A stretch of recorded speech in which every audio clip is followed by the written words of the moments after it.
It's all online, right? So. Yes. Yeah. Yeah.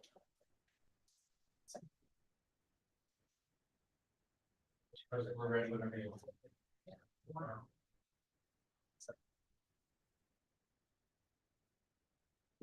Very good. All right. Gail, you ready? Wait, one more. Okay.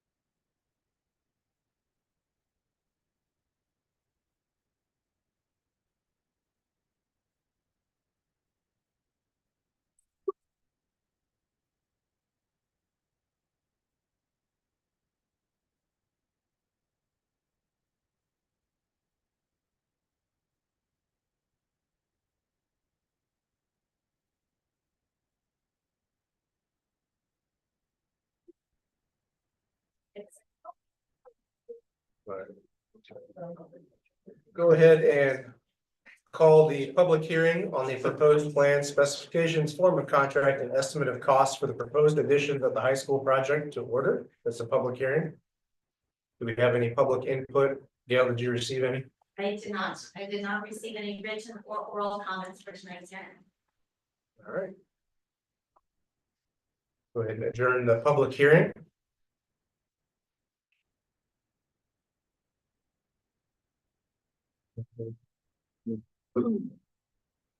I'll call, since tonight's the annual meeting, we will go into, I'll call the, board meeting to order, and then the first couple items on the agenda will be to to elect a board president and a vice president. So I will go ahead and it is 6 o'clock, we'll call the meeting to order.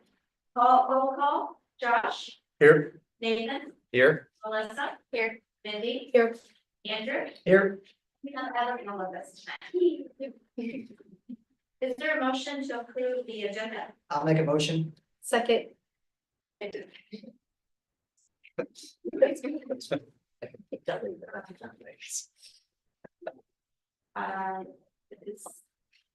all in favor? Aye. All opposed?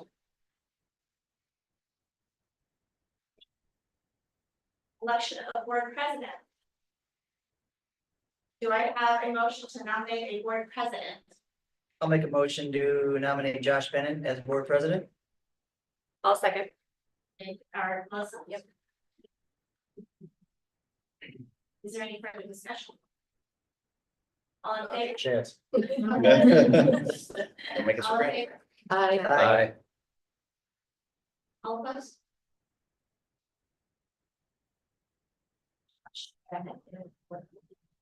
Congratulations. Move on to vice president. Do I have a motion to nominate a vice president? I'll make a motion to nominate Nathan Kearns as vice president. Second. Mindy. Thank you. Any further discussion? All those in favor? Aye. All opposed? Nathan. Thank you. Congratulations. Thank you. That's fair. I'm taking the rest of the year off, just so you know. Need to make this official. So board president and vice president, we need to perform their oath of office. So Josh and Nathan, do you solemnly swear to support the Constitution of the United States and the Constitution of the State of Iowa? And will you faithfully and impartially, to the best of your ability, discharge all the duties of the office of board president and vice president in the Gilbert Community School District as now or hereafter required by law? I will. Right. Josh, you want to take the meeting? I think we should give you a round of applause.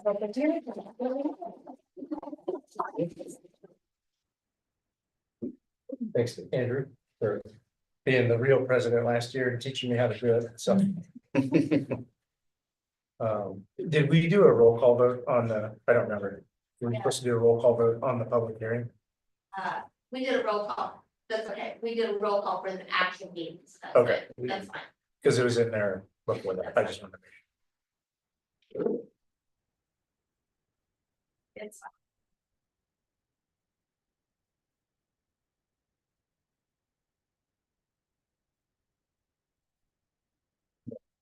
secretary, to appoint the board secretary slash treasurer. I have a pretty good idea. I'll nominate Gail Apple as secretary. I'll second.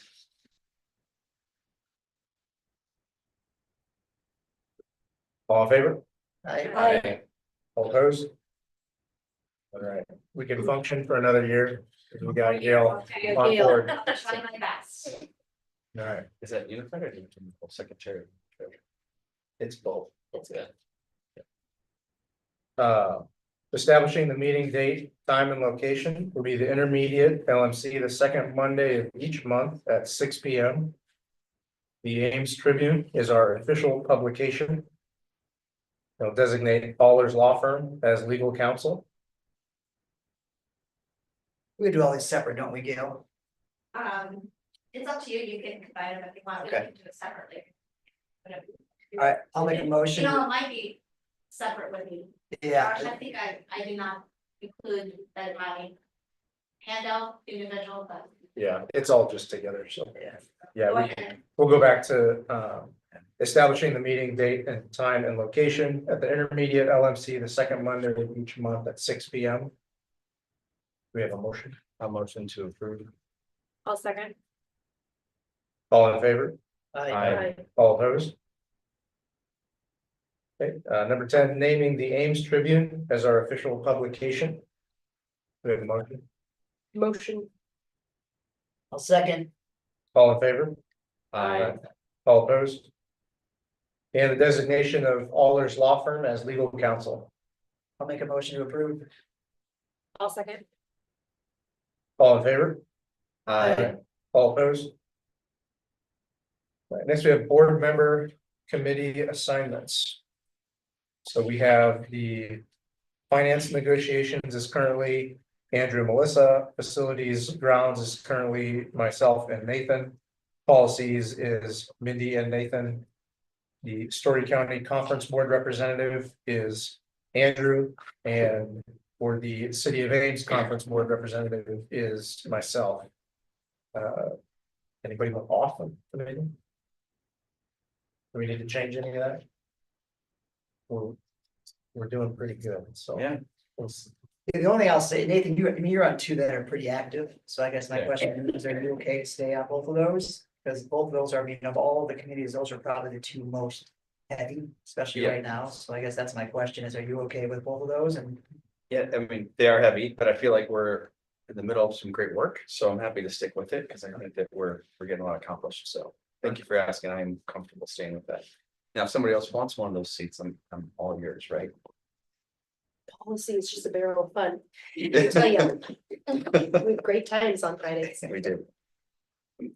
I will just mention, if I may, in the committees, is that one thing that we're going to try to, and I'll talk more about this later, is having our student rep being more active. So I'm putting together a leadership team of students, and our student rep that will serve on the board will have a more active role in that, and helping me plan that and participate. And then we'll also, we're hoping that person will bring maybe what comes out of that is maybe an agenda item on a board meeting and things like that, so we have more student voice. So just be aware it's not listed here, but I wanted you to know that the student rep will have a little more opportunity maybe to bring ideas forward. So sorry I have to go. Next person. But you led the way, so. Yeah. Do we have a motion to approve the current board member committee assignments as they are already in place? I'll motion to approve. Second, Mindy. All in favor? Aye. All opposed? All right, do we have anything for public forum? I have nothing, I have not received anything. But we do have Steve here with us, that can speak under the call. Other than that, nothing for, that I know of.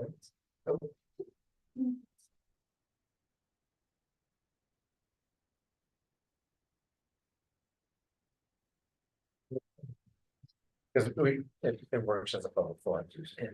Um, let's, we're gonna move the lighthouse presentation up.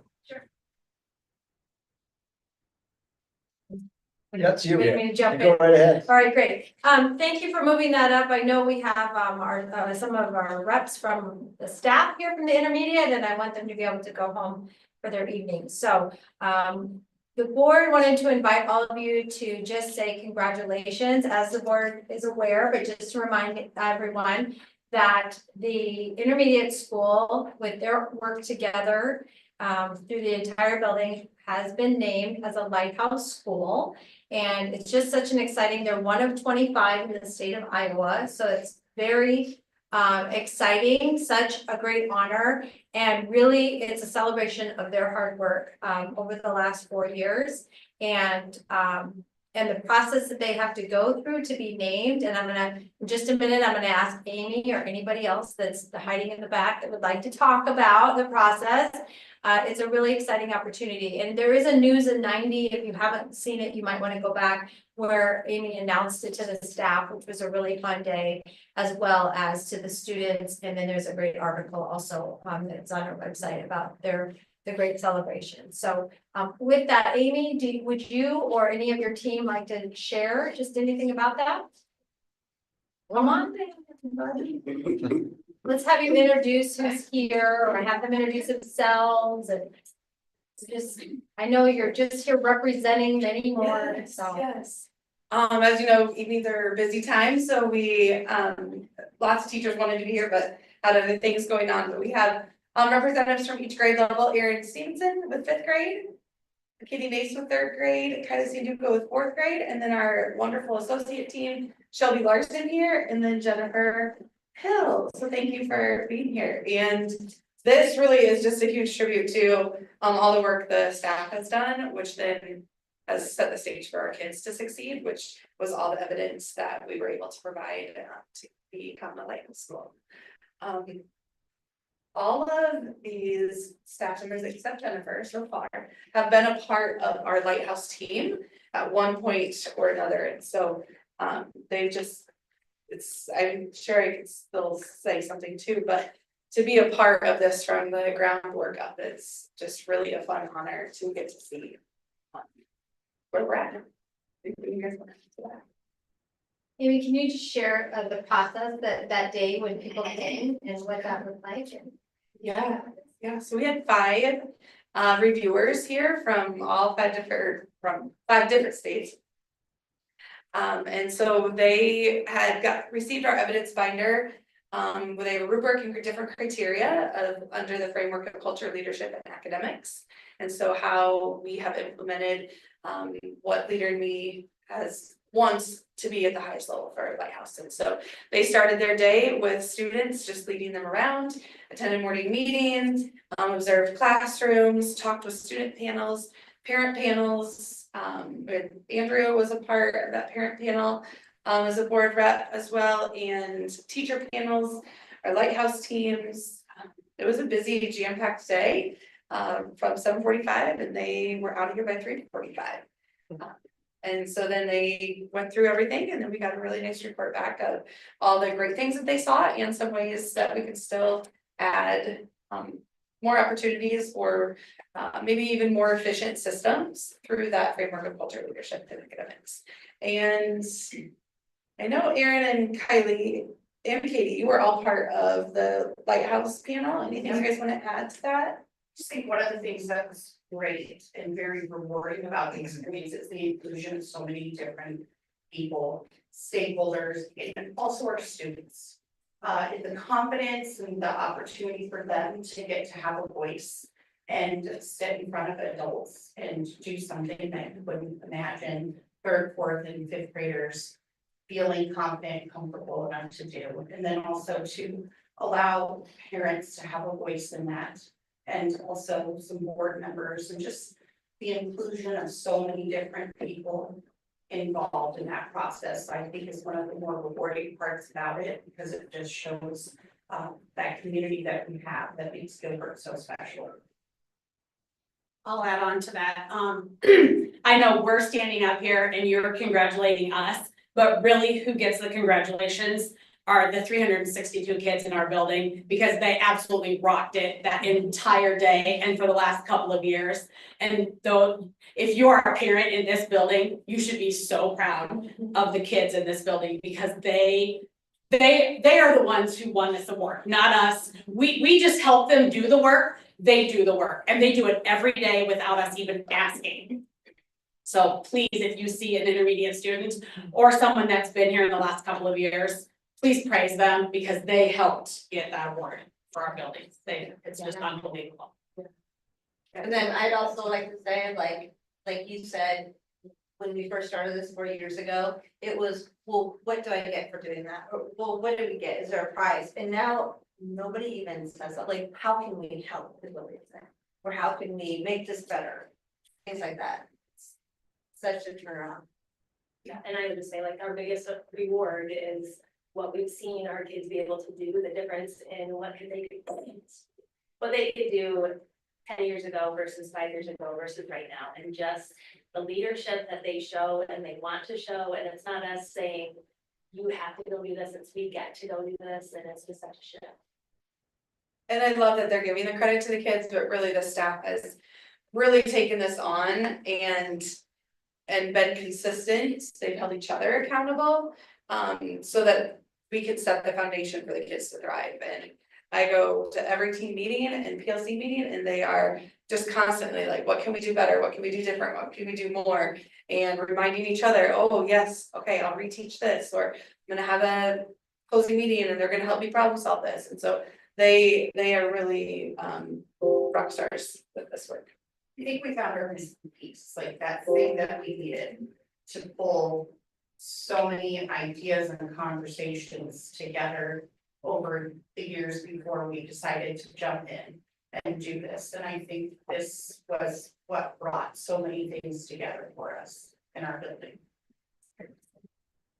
We see it at home. I mean, obviously I have a kid there, and I see that at home, and it just continually blows me away with the fact, like, it's not fair that it should be this high quality of an education, not just in the educational side, but in the leadership development side. And that's something that I'm very thankful that those are things that are going to serve our kids for years to come. It's gonna go leg up as soon as they hit the workforce. And it's really great to hear. I know that you've been leading well in this, but to know that the staff, that they have the freedom to be able to come up with idea and to be able to kind of work together like that, and that it's truly a team effort.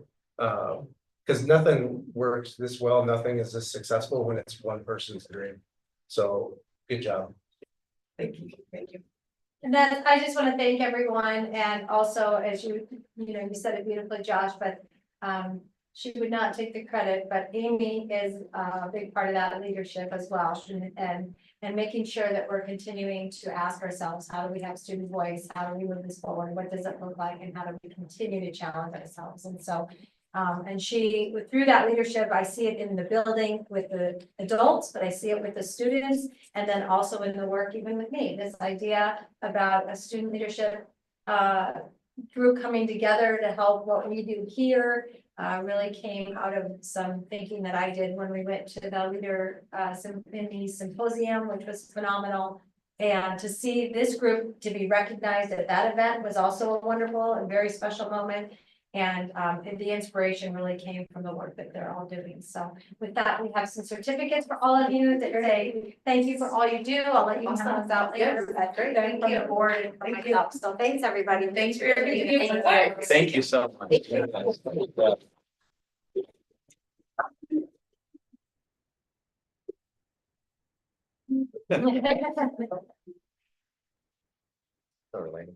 Thanks for letting us move that up so they can sneak out.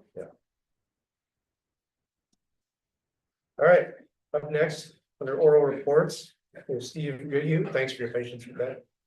Excellent.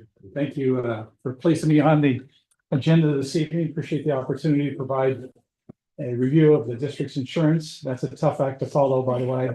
And congratulations on that. I'm Steve Goodhue with Tedesco Insurance. We've worked with this district for many, many years on the insurance. And tonight I thought I would walk through about 10 slides. I'll do this fairly quickly and then be happy to take some questions as we get to the end. Dale's going to drive. So just a reminder for those of you that have not seen this presentation before, at least have an overview.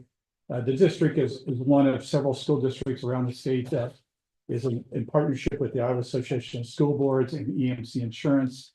You can see about 320 public schools, community colleges, previously some AEAs. I think about 98% of the school districts are insured through this program, and it's a dual program, and it's served, I think, the district well. There have been considerable claim payments made through that pool and that program in the past couple of years. I gave you just a couple of statistics tonight. About $61 million worth of claim payments over the past year, July 1 of 23, June 30th, 2024. Storms, hail, wind have driven that.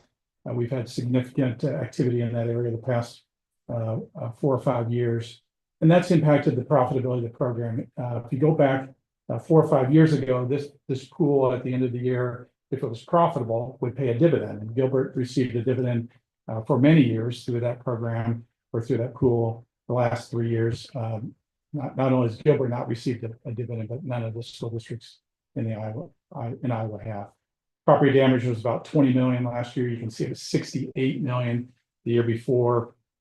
And if you go back a couple of years prior to that, the ratio in 2021 was even greater than that. As a result of that, and some other claim activity, which I'll touch on in a little bit as we go through this, has really driven rate increases for not just this district, but all the districts in Iowa, 15.4% in the 2023-24 year. And this year, as we renewed it, it's about 20%. You'll see when we get to the end, the impact on this district. So that's a little bit of an overview of that program. The work comp insurance is not with EMC. We moved it away from EMC in 2018 to a carrier named SFM, who specializes in work comp only. That's what we call mono work comp, and we'll see when we get into that. They've been really favorable to work with. So next slide, just a quick coverage overview. There's $162 million worth of buildings insured through this policy. About 7.1 million, what we call contents, furniture, fixture, equipment, that type of thing. About 9 million in what we call property and open. And property and open would be a football stadium, bleachers, scoreboards, lights, things of that nature that are not connected to a building. So if you put all that together, it's call it almost $80 million worth of insured value, and it's grown over the years. EMC has taken rate, not just in the form of additional premium, but also has increased the insured value of these properties over the past several years, just due to inflation. Want to stay up with inflation on replacement costs, and you'll see the impact of that when we get to the end. Liability has not changed. That we've got $2 million of liability. There's a $3 million umbrella that EMC provides, and then a $5 million excess that EMC used to provide, now is provided by the Republic. There's auto coverage, about 20 buses, 7 vans, 3 trucks. We're going to talk about some claim activity in a little bit, some equipment, cyber, which I'll touch on in a little bit as well, $2 million of cyber coverage for others, and then the work comp, of course, as I mentioned, is with SFM, and I'll talk about the experience mod shortly. So that's a very quick coverage overview. Here's one of the highlights of the presentation tonight, and this is the number of paid work comp claims. This does not include reported. There can be a reported work comp claim, but nothing paid. Really, at the end of the day, what really matters is what's paid. And so if you look back to 17, 18, 18, 19, you'll see that this district would average about 6 to 7 claims a year. I would tell you prior to 17, 18, we had much more claim activity than this. You go back kind of to that 12, 13 timeframe. And really worked hard with EMC and the staff to get our arms around that. And really, 6 to 7 claims a year is not a significant trend. But then if you look at last year, 2023, 2024, this is almost unheard of, 2 work comp claims. And that's really a tribute to the staff for continue to train staff, continue to preach that safety, if you will, workplace safety, and working in concert with SFM and EMC. We do have 3 claims so far this year. We're 6 months in. We've got 3 claims. That's really not bad so far. We hope that would not double. It certainly could. But again, last year was a terrific year. And congratulations to the district on that low work comp activity. Here's your losses paid over the last call it 7 years to 6 years. In the current year, you can see we had a little bit of a spike in work comp claims paid in 18, 19, and 2021. But then really, if you look at the past 3 years, that's not a significant amount of activity for the number of employees that this district has. $6,600 last year is just that's a function of those two reported claims. Just really nothing. 14,000 in 2022-23 is really not a concerning trend either. We have had 3 claims this year that we've paid out on. The largest being a coaching injury. We've had coaching injuries in the past. We've talked to staff a little bit about that. We've done some training with SFM insurance, but you'll see that what's been paid out so far this year is about $35,000. And that's really 1 claim with a coach that was injured on the field. We had 1 trip and fall, 1 ball strike to a faculty member. Neither one of those was paid a lot. So again, the primary claim this year, $35,000, there's about $5,000 in reserve on that claim. The goal, of course, is to get those claims settled, get them closed, make sure those employees don't have time off, which really can impact the premium. So look back. Next slide. Here is also a key trend or a key factor. This is what's called your experience modification rate. This is really a rate or a factor that's a function of your safety record. And so you want to be typically 1.00 or below. That's really the baseline, if you will. Anything above 1.00, you'll start to pay a little more premium.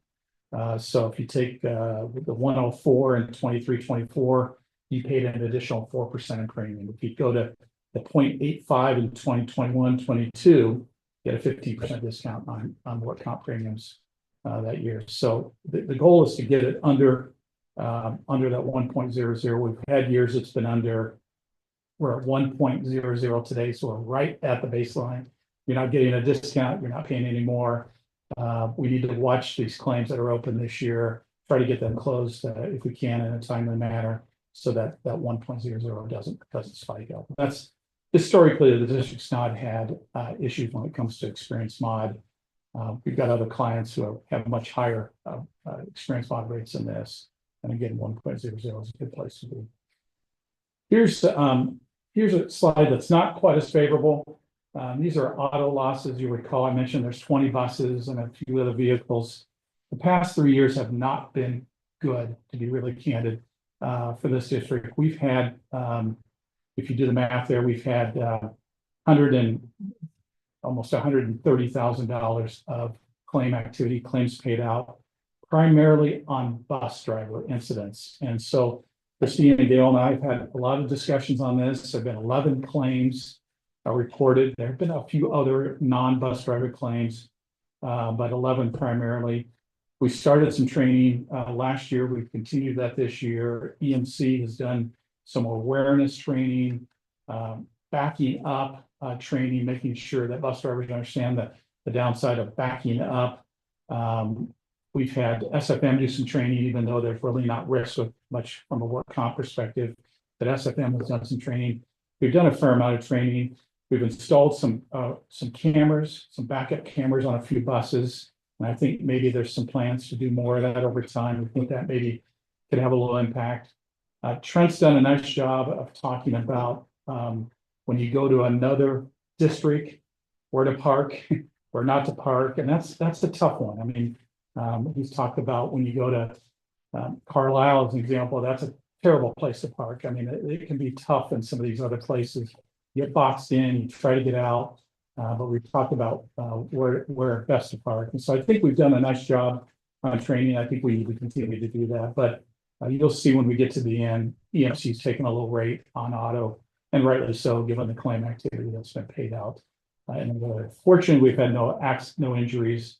It's just primarily damage to buses. What are the two, kind of, I'd say just ballpark, the two Back. ways to reduce that? Yep, backing up is without question. If I looked at those 11 claims, Josh, I think probably 9 of them are backing up. So they're trying to back up, they're trying to get themselves out of a tight situation. And I would tell you just some constant training RN about when to back up, when not to back up. We had one incident down in Des Moines, I could tell you where it is. And I think, you know, at the end of the day, really what probably need to happen is call the local law enforcement and say, come help us out of this situation. So that'd be one situation, one piece of advice. But then I think the backup cameras have helped. I think we probably need to do more on some of those buses. Not all the buses, Josh, but primarily on those that go to other districts or sports related activities. I think those would be the two places. We also. Backup cameras are cheap, Yeah, I think they're relatively speaking. relatively speaking, comparatively. That is, backup cameras are cheap, yes, but it's also about getting them retrofitted and making sure they get approved as it relates to how they go on to the bus and what they can see and things like that. So we've been working on that. It hasn't been as easy as we had hoped. I will tell you, so it's like, all right, let's buy backup, you know, and it's because there's been some retrofitting issues that we have to make sure we're watching. Also, Trent has been working with the drivers on making sure they're clear about where they're going. Not every time, but sometimes this is, things like they're down at Drake Relays where they said they were supposed to park was already full, so they kind of got themselves in a situation that they went down a street they couldn't get out of, they had to back, you know. And once in a while, those kinds of things happen, but they do happen. And so we've been working with the drivers on even just kind of backing up as your last choice, like what's another choice you could have like made in this situation, or could we call and have somebody try to get us out of the different areas. So things like that are just some things we've talked about. Steve and his team have done a great job of coming in and providing training. And I don't know if Mr. Vanderpool has anything else he wants to add to that, but I know we've been working on this, so. Yeah, last 3 summers, we've had trainings to go over this information. Stephen and I and Trent usually meets prior to that, talk about the trend, we talk about some possible solutions. We've been very fortunate to have an expert come and speak to our drivers every year and work with scenarios with them. You know, we put some things in place that, you know, if you get in tight spots, you ought to stop, make a call, ask for assistance before moving a bus. Getting the routes early is important because sometimes you just get to places and when you get there, you're the only bus in the parking lot. When you leave, there's 580 cars all around you, everywhere, backed up against you, and it becomes very difficult. And so being patient, waiting, you know, maybe the last one's out of the parking lot, honestly, we're not going to be trying to move this large bus in a very small area. And so getting clear routes, getting clear expectations of what we do when we're in difficult situations. And then continuing to reinforce making good decisions, especially related to weather, especially related to, you know, different traffic areas, especially like, you know, that it's crazy around Drake Relay, big traffic. You know, that's crazy, you know, around state wrestling. And so being smart about some of those areas and scouting out.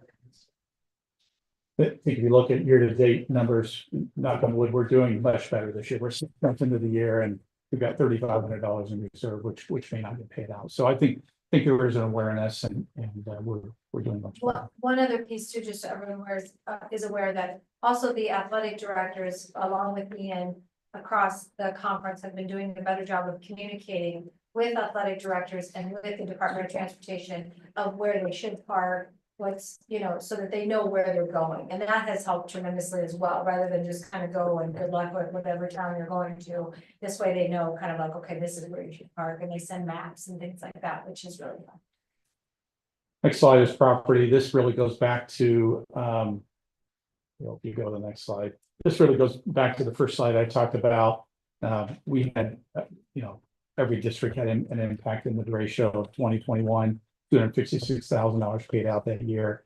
And then we had hail in 2022, 23. So, EMC has paid out some claims, about $565,000 in the last couple of years. We haven't had much activity. We didn't have hardly any activity last year and the years prior to 2021, not much activity as well. So here's a slide that is worth noting, and this is public officials liability. This really is coverage that protects you and the district management and the district for any what we call BOE claims brought against you.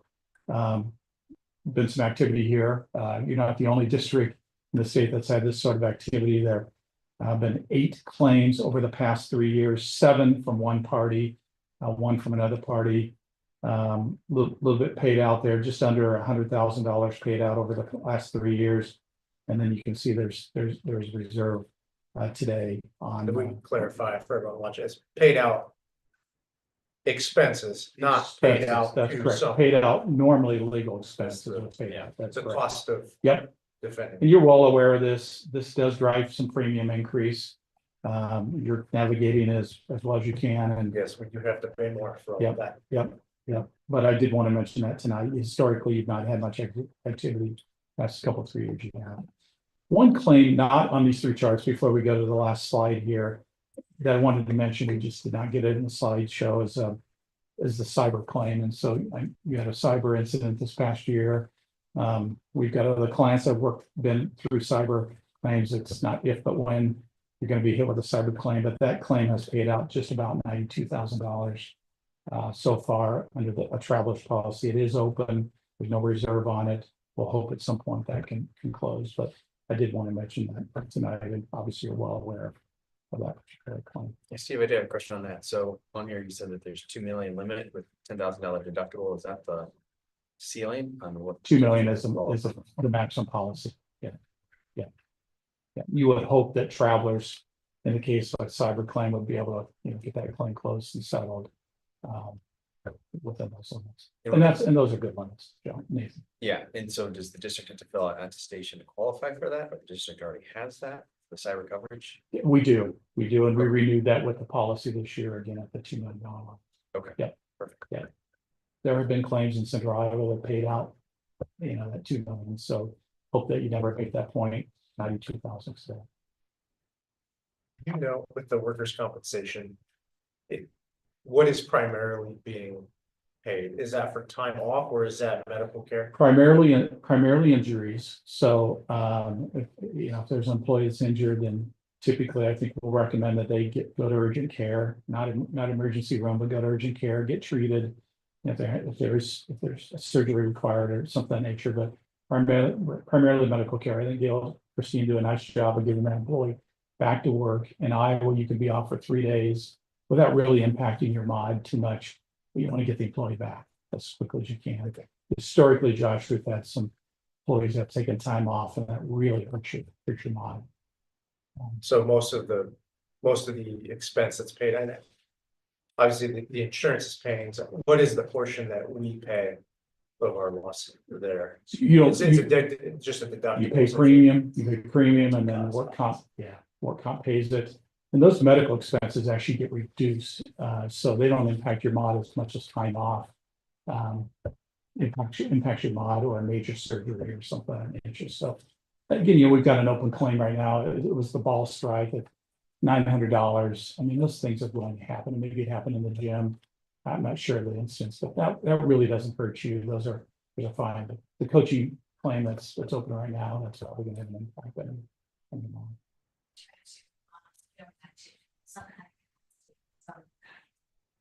We've been pretty successful in doing that, and I'm sure that, we're not gonna be able to do that in all situations, but so far we've had good luck in finding a position that allows them to be back. Last slide, we leave this usually for the end, but here's your expiring premium last year on the left and your renewal premium on the right. So you recall that I said early on that the increase is about 20%. All in this year, you were about 17.5%. You were a little under the trend there.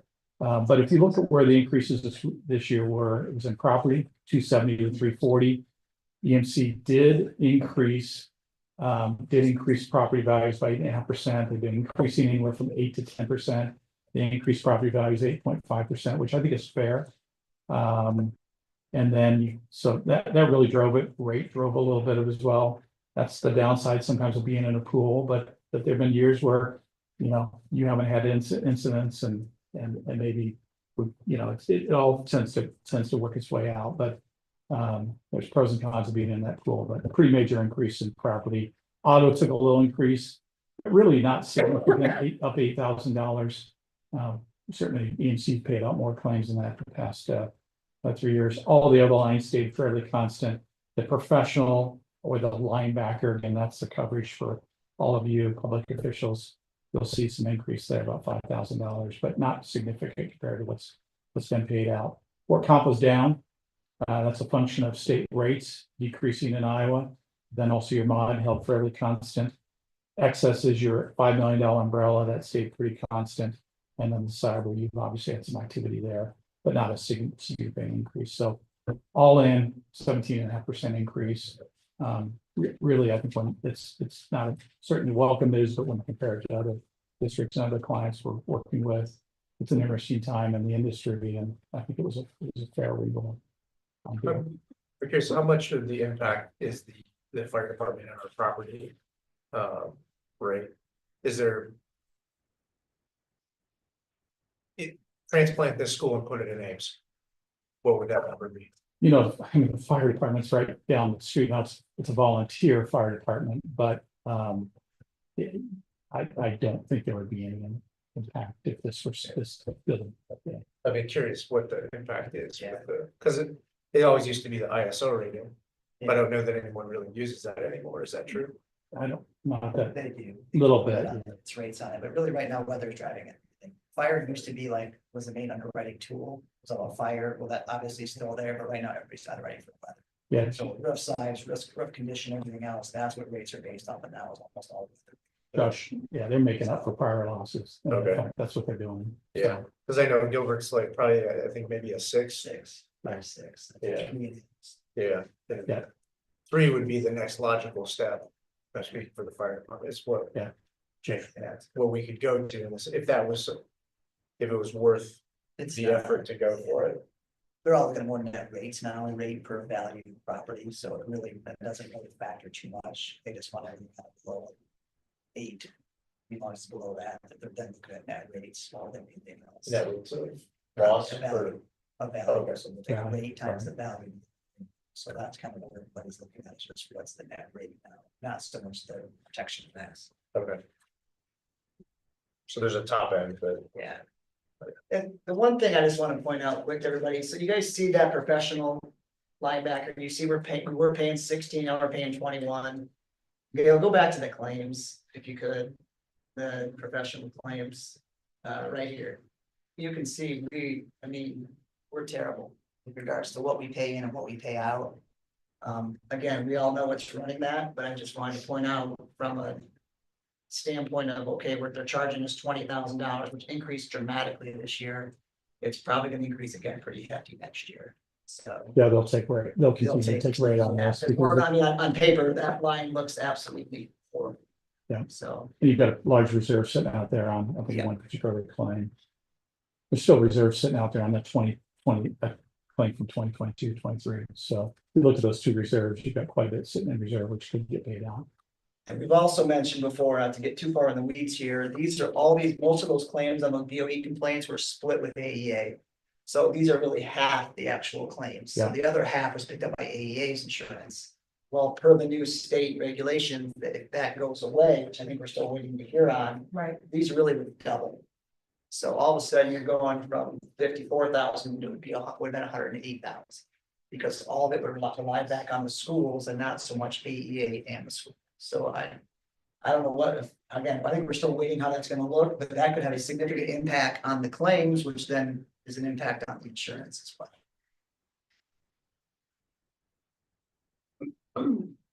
Other questions I can answer before I close up and let you move on to. Would say that appreciate the ongoing working relationship with Christine and Gail and the staff here. We meet annually, sometimes more often than that, to talk about insured values, making sure we have contents insured properly, training, just appreciate the ongoing relationship there, and we're making some headway on some bus driver accidents, certainly on work comp, and again, just appreciate the ongoing relationship. Thank you. I think that's very helpful. Yeah. Thank you. Thanks. Thank you for coming. Absolutely. Thank you.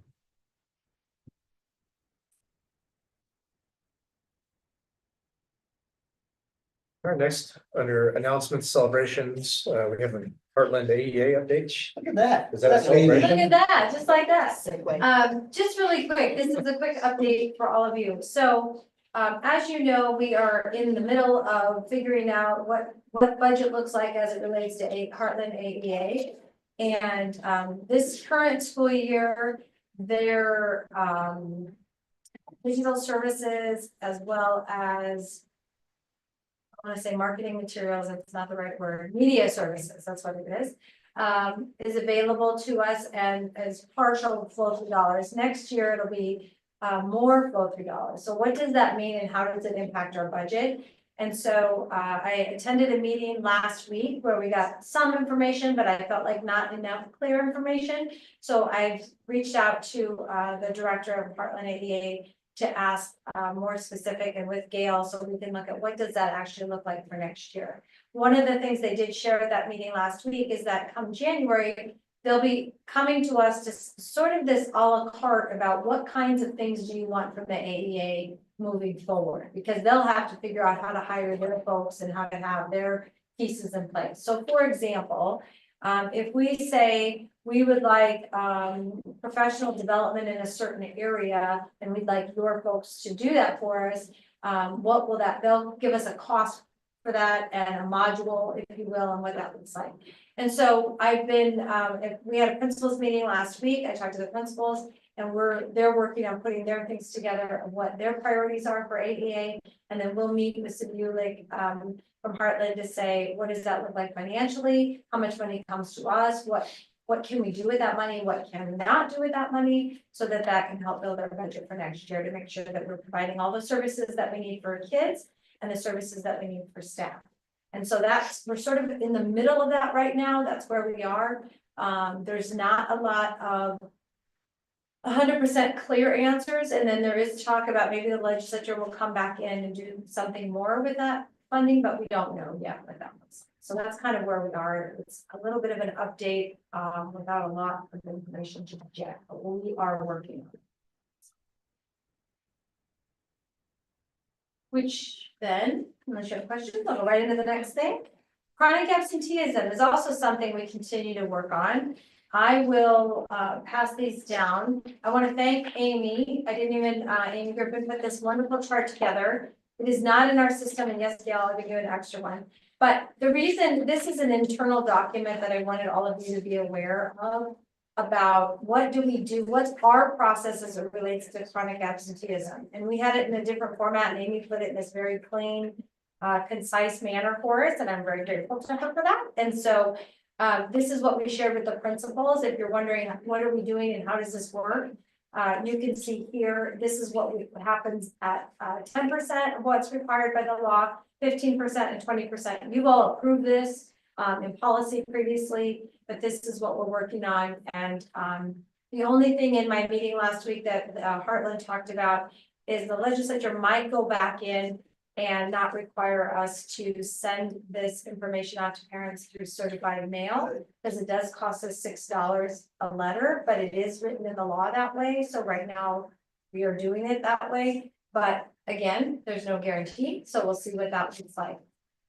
Just for your information, if you're wondering, I'll kind of preemptively share that we have about less than 10 right now, that about 6 students on the list of chronic absenteeism that's spread out over 4 buildings. And so, and that doesn't mean they're at the 20%, they're all at that 10%. And so that's where we are. And we're working with our families, communicating with everyone on that. But that's just to give you a little update of how is it impacting us. We do plan on, it is part of something that the state of Iowa will continue to look at and put in our profiles that come out at the state level that compare all of us against each other. So it's important that we follow the law, of course, but it's also important that we understand how that chronic absenteeism impacts kids and their learning. Here in our seats, so. Any questions about that? And the third one, we already celebrated our Lighthouse School, so good there. That concludes our announcements, but then let me go right into administrative reports. Yep. We're administrative report. This is annual facility closing. Vic, do you want to talk for just a minute about that and where we are on that? What's up? The annual facility closing December 21st to December 25th. We just Yes, made the decision. Yeah, we're over Christmas break, facilities will be closed all the way up until the Sunday before we can return that. Allows staff to work on cleaning up the building, getting the building cleaned up. It's a lot of usage over the first part of the beginning of the winter season, with lots of basketball games, lots of wrestling meets. What allows them to really neat the buildings, work on the floors, clean the floors up a little bit. That's primarily work on some repairs of some little things in the gym and things that come up. So it also, reduces the amount of traffic and they're having to clean up all their job students in the building. So it'll be even on the Sunday before we return to school. Closed. What's listed here is mainly athletics and activities. And then that leads us to department updates. So I just wanted to highlight a couple of things. I want to thank Trent in transportation. If you see, we were able to purchase a new bus just in the nick of time. The bus that was there was needing some serious repair and this came up and I really appreciate Trent did his due diligence to make sure we found something that was almost was gently used, 7,000 miles, but almost new in the world of bus and really got a wonderful price that we were able to do that. So I am thrilled that he was able to secure that for us and make sure our kids are coming to school safely. And so we have that one, and then he's waiting his other new bus that we normally purchase every year. So that's exciting. I wanted to thank him for his leadership in that area. I also, in technology, wanted to thank and acknowledge AJ, who is, if you haven't noticed, has been working on our marquees.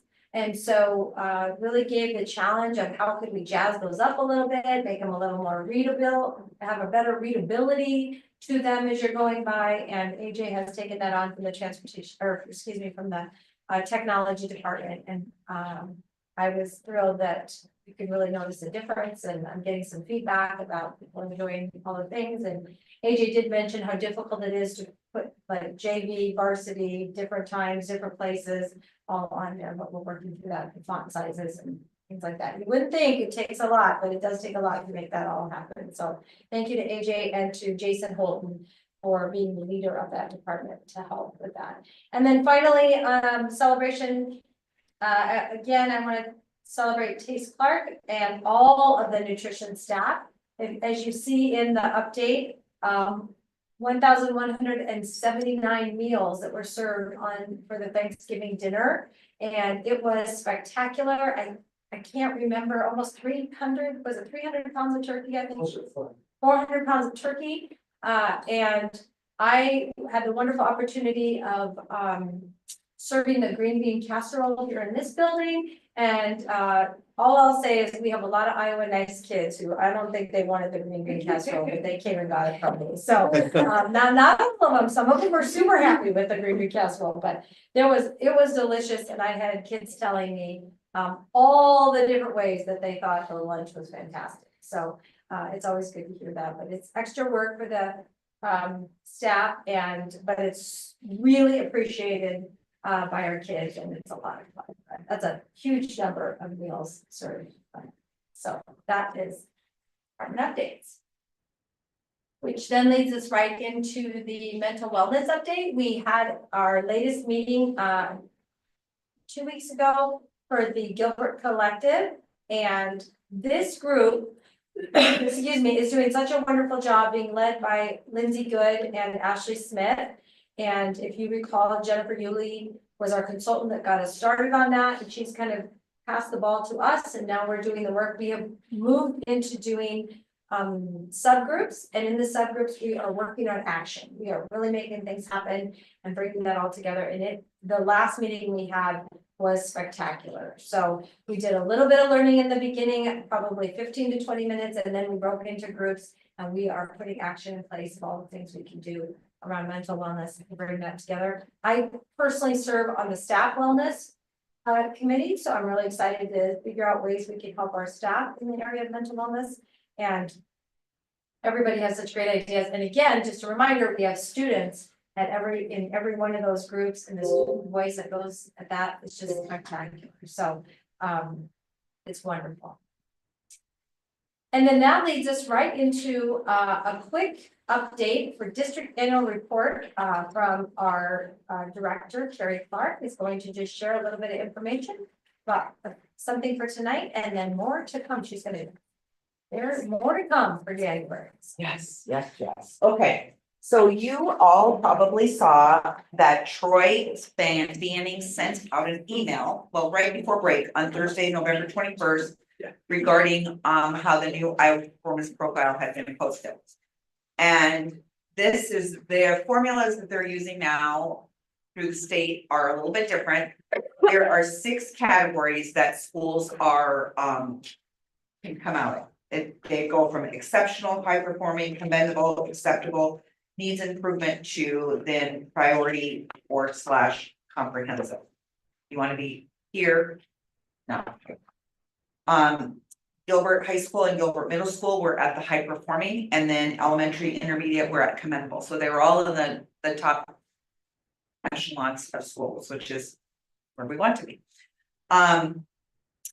It is important then to know that along with that, there is a lot of percentages and numbers that are in there. There are there are different categories that we're rated on. We are rated on proficiency in language arts and math. This year they added proficiency in science, and that proficiency, because we only take science at grades 5, 8, and 10. That's why there's not a growth. There's not going to be any growth that they're looking at that, because you don't take science every single year. We are looking at growth in language arts and math, individual student growth. We are looking at chronic absenteeism, which you just spoke about a minute ago, and that is new. So that's a whole new way of looking at, we have never looked at that in a rating the way that we're rated before. We also look at graduation rates and then post-secondary readiness, which includes how many college credits are students attaining while in high school, that's grades 9 through 12, and then work-based learning opportunities. And they have done some new definitions of work-based learning and what that looks like. And when we're looking at that rating, we're not looking at, that's really 2 years past. So the data that they're pulling for the performance profile is not really current data. And that's how everybody's rated. So it's not like anybody's at a disadvantage. We're all rated the same on that. What you'll see up there and then also in front of you, these are other areas that we are required to report out to you and to our community as state indicators. And so you'll see there are seven things there that so that when we come back to you, Lindsay Good and I will come back to you in January, and these are the areas that we will report out to you as well. Also, we can dig into that performance profile if there's information that you want to learn more about, or that you're kind of like, well, where does that come from? We're very happy to share that information with you as well. So this is just kind of a preview, like Dr. Trujillo said, of what will be coming in January. And you can sure let Dr. Trujillo know if there's areas that you're like, oh, let us know a little bit more about that, and we will put that into our presentation. So that's the preview, the teaser. The teaser. The Thank you trailer. very much. And I'm gonna jump one back to celebrations, Oh, because yes. you may not be aware, Abigail's last meeting with us. So You did a great job, Abigail. She did a great job. So we have a little Gilbert Tiger thank you for you. And this says, sometimes you forget you're awesome. So this is your reminder. We don't want you to ever forget how awesome you are. So thank you for serving with us on the board. So congratulations. Congratulations.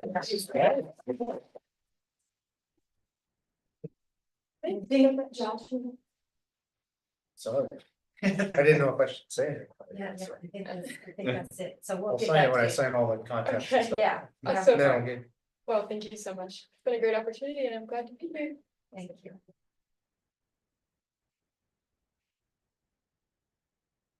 All right, board reports, we have the ISB annual convention report, I think it was Nathan and Dr. T. went. Do we have anyone else? Go? This is two of us. Take it over. You have any sharing? Yeah, I can share some of the things that I participated in when I was there. So I was the delegate for the assembly. Thank you. That was interesting. There was a lot of passionate opinions and activism in that group. And really they're focusing on a few key areas. So the AEAs and so with the delegate, essentially you're voting on what the IASB, what their position should be and how they lobby our legislature, right? And so this is all about what position should the ISB have. And so the EAs, there was a lot of passion on that, supporting them as essential services and making sure that they're properly funded. Mental health, there was a lot around both the preventative and the treatments around that and having mental health professionals in the schools, expanded training, but to have state funding allocated for those services. Chronic absenteeism, that one was a lightning rod for a lot of schools. And so the main contention there was, as Dr. T had already talked about, the certified mail, the $6 per instance. I'll tell you, the table I was sitting at was with a couple of the largest districts in the state, and what they're spending is astronomical, right? And so a lot of these schools are having to spend a lot of this money that wasn't allocated in a budget. And it's a big number, right, for a lot of districts, and we're spending real money on it. So there's a lot of pushback on, does that really have to be certified mail? And there was also a lot of feedback on, it should be local accountability and decision making on that, right? It should be local control. How is absenteeism defined? So several examples of, there were some students there at the conference that were speaking, and they would be counted absent, right? If you have students that go to student events, but they don't ride on a school bus, they're considered absent, right? There are a lot of these different details that could actually inhibit students from participating in educational events. And so a lot of pushback around that. So hopefully we'll see some movement, some latitude given on the certified mail, but also giving our school board and administration more control on how we define absenteeism here. That would be nice. And then private school choice, that was another one. Really the goal there is, if private schools get the funding, hold them to the same standard as the public schools, have to accept all students, whatnot. So a lot of passion around that one as well. So probably a lot of this doesn't surprise you, but it's something that is very much on the radar for the ISB on our behalf. And then I also participated in several sessions on finance. There's a really good district insights into cell phone policies and regulation I was going to talk more about, but now we see our governor might take up that mantle, so we'll see where that goes. Therapeutic classroom services, a lot of that around mental health, some really interesting concepts there that I talked to Dr. T about, and might arrange for a couple of us to do a road trip to that host district. And then also kind of tech navigating AI in education, which is really interesting. So that's my recap. One of the keynote speakers is Anthony Mohammed, and in the education world, he's what we would call a guru. And so I went to his individual session, and then also he was a keynote. And for years, his education piece was around professional learning communities. And now he has evolved from that into really talking about what he was talking about that day was just about the importance of relationships that people have with their colleagues in a community, with students, and how that has such an impact on the work that we do. And it just really fit and aligned with all the work that we're doing related to essential habits and leader in me and student voice. And so it was really timely, and he just really talked a lot about all the things we can do to make sure that we're connecting with each other, and then also with students, so that we can get our very best from everyone. So I enjoyed listening to him, and of course, spending time collaborating with one of our board members, Nathan, was great too. And Nathan and Andrew were honored for their board work that they did at that, so they got to stand up. And it was what we stood up for, to stand up and be recognized, and that was the picture we took earlier this evening. So Troy's gonna send that out. So thank you for all the work everyone does, but all of that matters in helping us learn and grow as a board. It makes a difference. So I just want to say, Nathan, thanks to you for representing the board. I know we had a pretty poor showing this year, so I apologize, but I appreciate you representing the board because I know it's a big chunk of time. Yeah. So it's a couple day commitment, great notes. I forgot about the delegation. I'm glad you said it on that. That is interesting to watch that whole process and how it kind of the passion behind some of the schools. So yeah, great notes. It got pretty heated. Yes, it does. Yeah.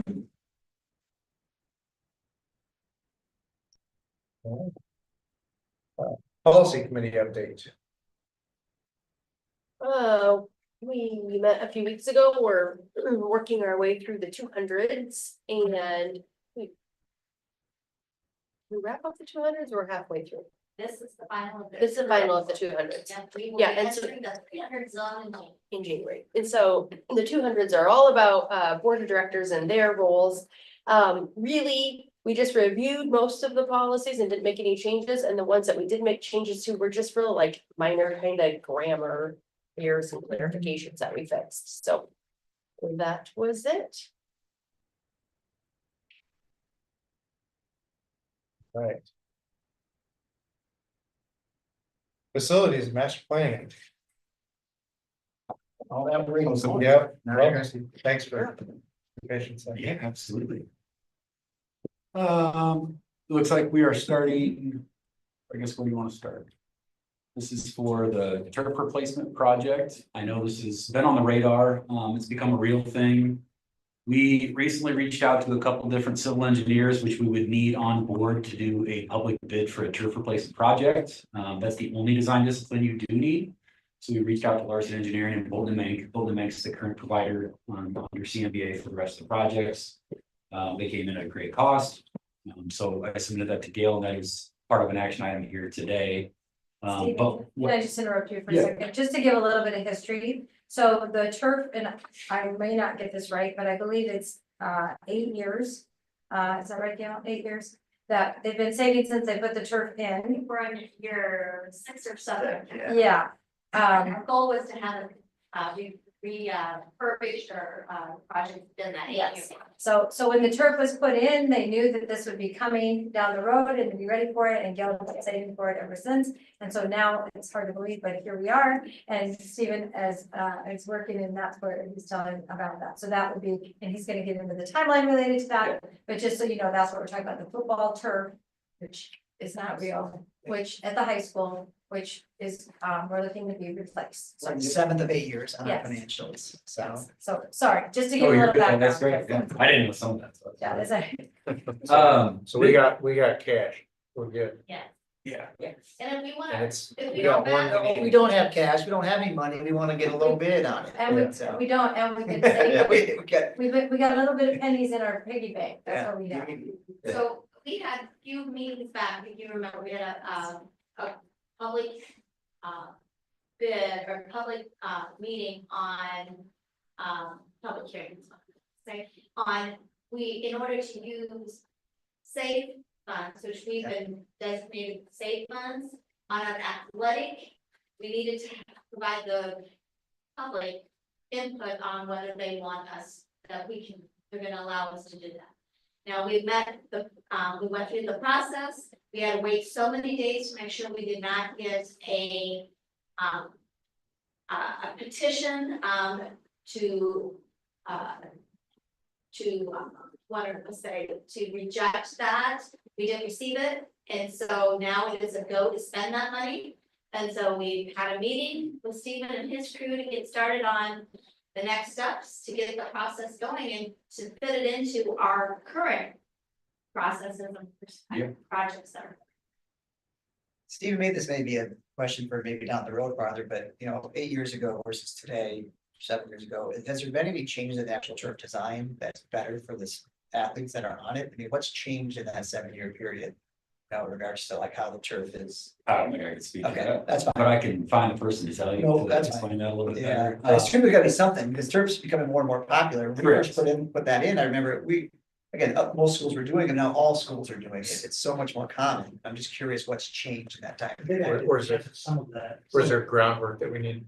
Yeah, some of it's infrastructure that's put into place is done, and then it's done. Mhm. Some of the material like the pellets and things actually get vacuumed up and can be reused. Mhm. So you're not buying apples for apples in a way, does that make sense? You're buying partial product, whereas you pay for it all for it.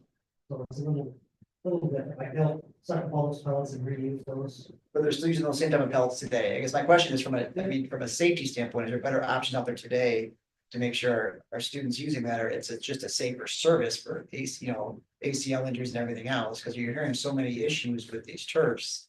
And I'm just curious what today's turf looks like versus 7 years ago turf. Is it I think same, the better, original worse? stuff like they used to put, it was just basically like the carpet you put down on concrete was Yeah, pretty tough and pretty hard on people, and I think it's just got better and better over the years.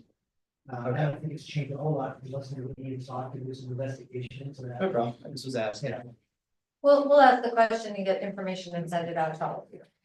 So to that point, part of the design process and working with Bolton and Mank, which we're asking to approve tonight, they'll provide that evaluation to Ian, Vic, and your team, along with different options. So whether it be a 6x6 mock-up that gets brought in, there's gonna be some evaluation. There'll be plenty of design work done specifically just on the product end, because that's really all they're designing. Yeah. Your field's already designed. All they need to do is pick the turf and pick the actual design to paint on. Really is the design work involved with this. Unfortunately, based on the amount this is going to likely fall under, it's a public bid. That's where my team comes in and we help, facilitate that bid, get things rolling on the construction side and then manage that process once they get going. There's already plenty of interest in this. I've received no less than 4 different calls from different teams just related to your turf. And this isn't public yet, so I don't know how they know, but they're already calling. This is a breakdown we reviewed with Gail, the $500,000 budget for construction. That's been provided by a vendor, and that was provided ahead of really our team getting involved. And it seems to be in line in talking with the design team who does this more often than us. Seems to be in line with the cost you're going to see for this field. You don't have any FF&E on this one. General conditions, that's a bucket for things that the district provides as part of the construction project. So for other projects, this is spotter pots, dumpsters, special testing.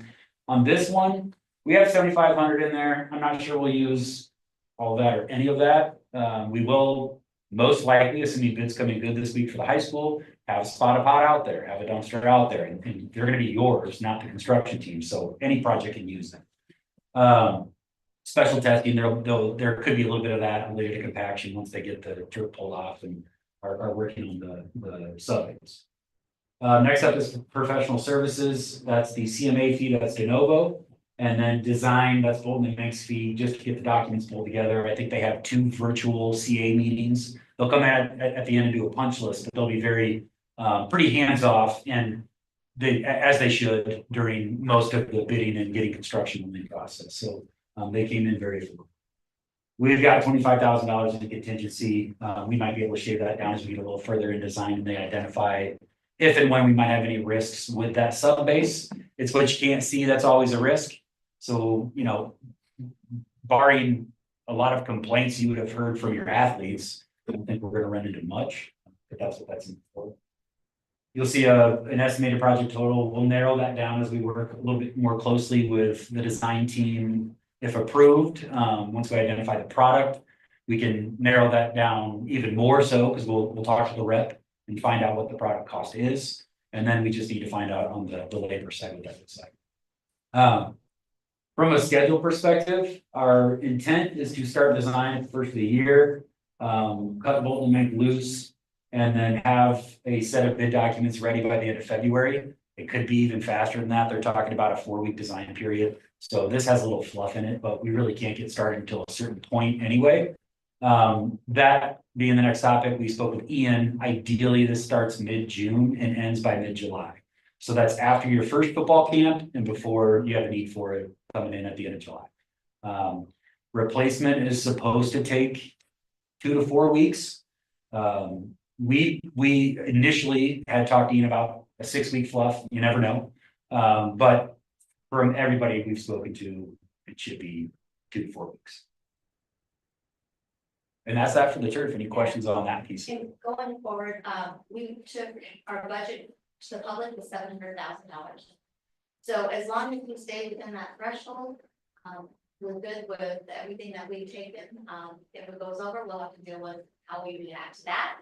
But I would imagine that you don't see. It would have to be a sinkhole underneath of your turf you didn't know about. And 700,000 is the amount we have saved. Yes, So far. currently, yeah, at the end of June 30th, we'll have $700,000 saved. We already have 600, the seventh year was this year. Will be additional 100, and then we went to the public saying we're gonna spend 700,000, so 700 is our number. And once we know what that looks like, then I know Ian has maybe a couple other improvement ideas about the stadium for that extra funding, so we'll probably bring it back in the conversation once we know. Of an ask that he's looking at, so we'll see. Just so I understand, so this is, I mean, we can't push this off, and we're, I guess, the reason for this year as opposed to next year, because again, I look at it like. Got a car, we're gonna trash the car, or can we get another year out of the car? This has a serious end of life to it when Okay. it comes to kids. And I will tell you that I had, a few, not a lot, but a couple parents talked to me already about, could we have done this a year ago? So there's some concern out there already about, but it's getting, I've been on the field quite a bit, and it needs it. So Gail, once we do this, do we start saving all over again for We're leaving 7 it- years, 8 years from now? No, The new product may come with a new lifespan, essentially. So that's something that'll be evaluated as part of this, along with warranties and anything else that comes with the turf, but. You know, logic would expect that the longevity of the turf would expand as time goes on and technology increases, but I don't know that off the top of my head yet, but that's something that I may would dive into. I know when I came here, you know, I've been here 10 years, and when I came here, it was always an idea. And so, you know, it was. You know, it was like, okay, we need to put it in writing, you know, that's why we had a line item budget to budget, because then it materializes. And you have, you know, you have a vision of it, and we applied a number every year, and it's going to be earmarked, and that was budgeted, so then it was finally a reality of, instead of like, we need to do this, and then we need to do this, and then when Ian was hired, it was, you know, shortly after that, he's like, we really need to make this a priority. So it was trying to find like, okay, we have this budget, we really need to get further out to cover the cost of that, and we're there. So, I don't know, what year was that built? How old is that actually? 2014. I think so. So It's 10 years. I think it's 10. So.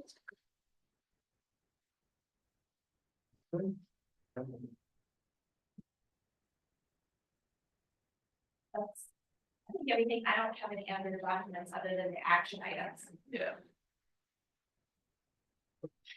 Do we want to give a quick update on like prime? So, quick update on construction. Right now, the only one to report on is the primary. We're going well. And in fact, this week is our first huge week of activity. The crane was delivered today. It's massive. It will be erected tomorrow, and then precast panels show up on Wednesday. So the fun will begin and the building will come out of the ground starting Wednesday. We've met closely with Stacy and Vic. We've closed off certain exits to make sure kids are taking a different route to the playground. The playground's fine, but we're very close to the existing building. Those panels are 16 foot tall. I think we have like 4 feet of clearance. If the panel, 20 foot of clearance with a 16 foot tall panel, which is too close. So we're gonna close some exits for a few days, get that side of the building done first, and then release them back to their same exits. The playground will stay open. I'm sure it'll be fun to watch for some of the kids out at recess. And I know Troy's got some things going on with cameras and getting some videos of this, so it's gonna be pretty exciting, but panels start going up Wednesday. We have, we've talked very closely with the team delivering these. We did not have the greatest of success of drivers reading the map we provided when steel was delivered. We had a lot of trucks that wound up in residential neighborhoods. I don't think there were all that many complaints, but there could have been easily, and they would have been justified. One semi parked right in the current primary school parking lot and walked into the reception thinking he was delivering it there, which makes no sense. We try to get that sorted out, but we will have a lot more trucks with the precast, and so we met with them today again. Try to hammer this home. We're gonna work on some signage with the city. But they are coming from the west, so that helps us a little bit, that they don't have to go through the roundabout. That said, they just still couldn't get it, so we're working on that. We didn't hear all that many complaints, which was good. Apart from that, it's gonna be precast through like February. So this is the big push. This is your building, it's a precast building, so between the small panels that go up first to the 33-foot panels that go up around the gym, it's gonna be a busy next few months. Unfortunately, not the greatest of weather, but that said, you could see some downtime. There's a certain wind threshold with erecting the panels. If we cross that, we can't work that day. So we'll obviously keep a good track of that, so we can see how we need to compress other activity to make up schedule, but that's just part of construction, working through snow and weather. When did the gym panels go up? Gym panels are in sequence 6. That should be closer to the end of January. Yep. Can you, I looked through these change orders, Yeah, that makes sense. Is there anything worth noting on those other than? It is right, like They're the concrete legit. fill was. the based on concrete weather. fill Yeah. wasn't that one wasn't weather. That was we had a geotechnical report where the provider came in and took borings from the soil. When they pull those up, they determine if it's suitable fill, means you can build on top of it. You can compact it to a certain point, or unsuitable fill, it needs to be dug out and brought off site. The borings they take are spaced so far apart, and they take them in precise locations for, like, if you have a large foundation carrying load right there, they'll take a bore from there, but usually they're spaced in a geometric pattern. One board told us we were good in an area that we ended up not being good at. And so All Star Concrete had to dig out the trench further to then put in flowable concrete to act as that base. So it was a little bit different than the construct issue we had with the rock on the building slab. But it was due to porcelain. And the other one was a middle school project change order for a fire alarm wire run that we added into Keystone scope of work at the end of the project. Quick update too, Stephen, on the bid going out this week for the high school, Yeah. just how you're feeling, what you're. Feeling good. We had our pre-bid meeting over at the high school, and we had a great turnout for that. In fact, we had more attendees there than we did for the primary school pre-bid meeting. Now, if you were here for the primary school bid letting, this room was full. We have more plan holders who have pulled plans on this project than we did on the primary project. So that being the case, one would expect this room to be full again on Thursday, but it is Thursday at 3:30, right? So we're expecting a great showing. It'll be it's like the day before when you can ask them, hey, how are you feeling with the budget we provided? And they may or may not give you some indication, but we're too far ahead of all of the subs providing pricing quite yet, but we're comfortable with our budget. Also, just from a communication standpoint, with the precast walls, we did send a letter out to everyone through Infinite Campus, just to make sure everyone was aware of that. And then Vic and I went around to all the houses that are on the perimeter of the project and hand delivered letters to doorways. So that, and I got really great feedback from people that said they appreciated that, just so we just didn't want people to be surprised when these big walls start going up. It's like, oh, we all know it's coming, but it might be a surprise at first. So anyway, we've done our best to communicate to the community about big walls coming. So. How are the exits being closed? Is this a physical Eager, closure? no, we can't unfortunately physically close them. I would agree. But That's they what I was- cannot just we're just asking them not to bring kids out those exits and to watch them closely to make sure somebody doesn't come out. While we're erecting these, we'll have our own watch going on. If we're to see somebody in an area, we actually provided Stacy with a plan, color coded with, please don't enter this area during these days. And these are the exits we would prefer you not use. But we'll have somebody in there where if a foot touches in that area, we'll stop everything. We'll bring the crane down, we'll wait, and then we'll restart. And we're only at risk until we get the pole up, right? Until you get the bracing on. Yeah. Yeah, so when they erect these panels and they brace them, you're good. It's done. Yep. Stacy and I have had communication about those days with Stephen, and if there were an emergency, I would reach out to Stephen, that way we would stop operation. Yeah. So right now, their plan is to take an alternative route out to recess. That's primarily the major issue, is trying to get a big, large group of kids by taking away 2 doors, or normally they have access to about 4 doors, now they're gonna be, going through a different route. And causes a little more disruption in the school day. That's school's going. So we'll work with them and definitely be very vigilant on it. And as of right now, this is this Wednesday through Monday is what we're talking. How much are those panels worth? Oh, I can figure that out. 50,000? They vary based on their size, but yeah, at least. Okay. I'm thinking. We've got a 160-foot crane going up, so if that gives you any indication, that's large. That's what we're told to stick with. So you should be able to see it from Ames. Yeah, we don't need the semis, just have them coming on the railroad. So that it was gonna be a much smaller crane that we had to move around the building pad. Just so happened, a road project that they're working on right now, just down the road, ended using its crane. And it was a bigger crane, so they park it more in one spot and pull from the truck, pull it straight up, not have to drive around the site so much. So it's handy. Thank you, Stephen. Yeah. Last one's district office update. The only update we really have, you've seen the renderings, that has not changed, but CMBA did deliver their schematic design documents to us last week. We are in the process of providing some estimating on those, working with some known contractors to try to get some numbers in. The building's looking great. Andrea and team are doing a fantastic job. They're going to repurpose that building. It's going to look fantastic. No concerns there. I think at our next meeting, we'll likely have somebody here from CMBA to get a little bit more in the weeds at the January meeting, but I think DD set is due during January. So they're moving pretty quick, but things look like they're right on track. So I think we have, maybe it's 5 action items at this point. That's So the first one. Change orders and all that. the both plans that we have here. Yes. And then, we haven't talked about what the Yes. certification of substantial completion actually means. So there's another document submitted that we're asking Josh to sign, which is the substantial completion form for the middle school. That was met on November 15th. Somebody's missing my grade, I see. November 15th.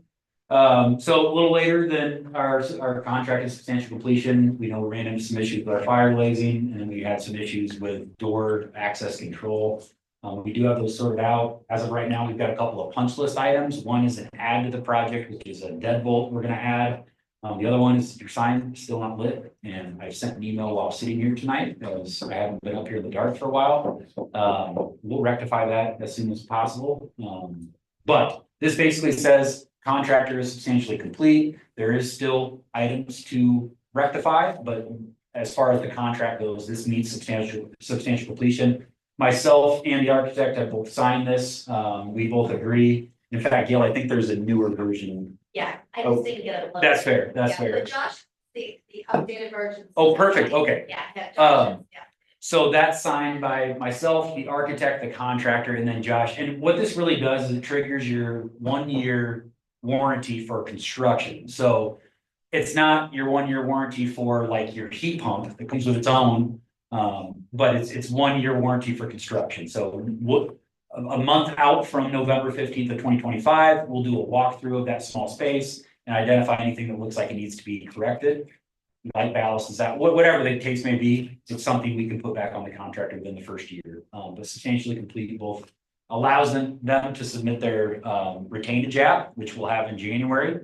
So once that's submitted, the district holds that for 31 days before they can pay. And then we can release Keystone as a contract. So yeah, that's one document. The other action item that Gail was mentioning was the approval of the high school project, the plan specifications and form of contract. That was the public hearing earlier tonight. The other two were the change orders we've discussed. And then we have the design and CMA proposals for approval from your team on the turf project to get Bolton Mank.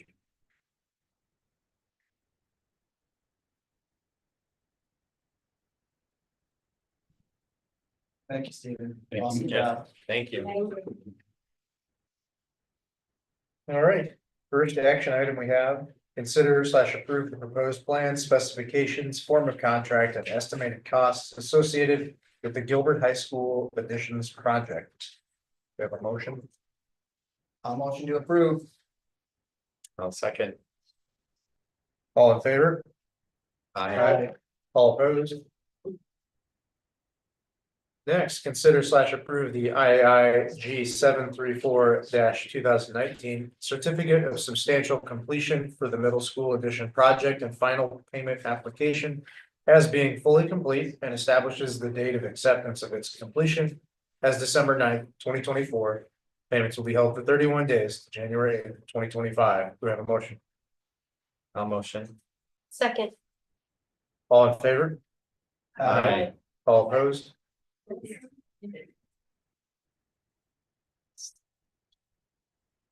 Next, consider slash approve middle school addition project Keystone change order number 1 for $1,466.55. Do you have a motion? I'll make a motion to approve. I'll second. All in favor? Aye. All opposed? Next, consider slash approve the new primary school all-star concrete change order number 1 at $14,850. We have a motion? Motion to approve. I'll second. All in favor? Aye. All opposed? Next, consider slash approve the Bolton and Mank design proposal for the high school turf replacement project. We have a motion? I motion to approve. Second. All in favor? Aye. All opposed? And finally, consider slash approve the de novo CMA change order for the high school turf replacement project. I'll approve. Go ahead. Motion to approve. I'll second. All in favor? Aye. All opposed? All right, new business. Consider slash approve the 24-25 Iowa Reading Corps AmeriCorps host site MOA at the Gilbert Elementary School, $7,500 per year, and the Gilbert Intermediate at $10,900 per year. Just do this every year. Yes, we do. This is really important. The principals are, they feel very strongly that they really appreciate this program. This is a program that's been in place. It does great things for our kids, and this helps to make sure that we have our Reading Corps AmeriCorps group comes forward and helps our students, and it makes a huge difference. So it's something that we feel really good about. I don't know if Carrie, do you have anything else related to, and I'm sorry, I didn't mean to put you on the spot. This is an opportunity for students. I mean, we're using data that drives who's working with these tutors. These tutors are trained, and we have an internal coach, which is the instructional coach in the middle school, or an instructional coach either in this building or the elementary, depending which building we're talking about. And we have an external coach through Heartland who works that looks through the data and coaches these two AmeriCorps tutors. And they're working either with individual students or they're working with pairs of students on research-based strategies. And they're making a big, our students are making great gains that are working with these two different people. It's a great opportunity. It's a win-win. It's another set of hands that's working with students who we have, we're doing fidelity checks, but it's great. It's a great opportunity for these students that are just kind of those bubble kids and helping them raise their scores. I'll make a motion to approve. Second. All in favor? Aye. All opposed? Next, consider slash approve the request from the DECA chapter to attend the 2025 DECA International Career Development Conference in Orlando, Florida, April 26th through 30th, 2025. I'll make a motion to approve. I'll second. All in favor? Aye. All opposed? All right, next, consider approve to authorize the district's administration to submit a request to the School Budget Review Committee due to open enrollment out for current year and open enrollment out not on prior year headcount for 129,619. These next two items are basically the same, it's basically based on the October 1st count. And so what this, we're asking is, the money is delayed a year. But yet we owe the expense, the schools are going to bill us for those students this year, but we don't have the money until next year, so we don't have the authority. So what we're asking is for the authority this year, a year before we get it, so we can pay the tuitions here when we're billed. And then the second one, the English language learner, I want to say language, because they changed the, used to be ELL, English learner, is that we have expenses for these, English learners beyond 5 years, that there's not money to follow them. So we're asking for, since we have possible expenses, because we have more students in this area, that we have additional funding for that. It doesn't come with the funding, it's just the authority to spend the money, the funds. And then we'll get the money next year. I'll motion to approve. I'll second. All in favor? Aye. All opposed? And then item D, as Gail explained, consider approve to authorize the district's administration to submit a request to the school budget review committee related to the English learner instruction beyond 5 years for $10,252. I'll make a motion to approve. Second. All in favor? Aye. All opposed? All right, and first reading of reviewed board policies in the 200 series listed there. And the first reading of revised board policies in the 200 series. Those are available online there if anyone wants to really look into it. Next, we have the financial report summary. Yeah. So, these reports have already been submitted. These were, the special education supplement, the SES, the certified annual report, CAR, and the annual transportation report, the ATR, were all due September 15th to the Department of Ed. So these are submitted, at your annual meeting, which is tonight. You have to take official action to approve that they were sent on time and, which they were received and published and certified on time. And so, the documents are actually in, there for you to review. It's just. And then I also have to state the bank account balances as of June 30th. So this is all June 30th, documents and, reports. And, then also, the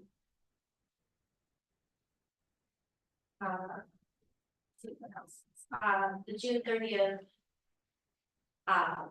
Also wanted to review the June 30th financials of where we ended. I know we review these and you receive it on a monthly basis, but when we were in the gap processes, things were lagging and then all of a sudden it seems like things happen fast and we're, so this is where we actually landed on June 30th in general fund. So see my notes here. So as you can see, I'm gonna blow this up a little bit. The first thing you can see is, the solvency ratio, which we talk about all the time, as a healthy target is 12 to 15%. And we landed June 30th at 5.5, which that is not within our target amount, our goal. And so, why did we land? Why is it 5.5? Well, here, where you want to land for percent of spending is at 100%. That means you spend 100% of all the revenue, and so you're not spending more than you're receiving. We spent 3.1%, basically more than what we brought in for revenue that year. And so we basically, our expenditures were 5.865% higher. And so we had back-to-back years, as you can see, fiscal year 23, we had 8.9. And then we followed that with a 5.86.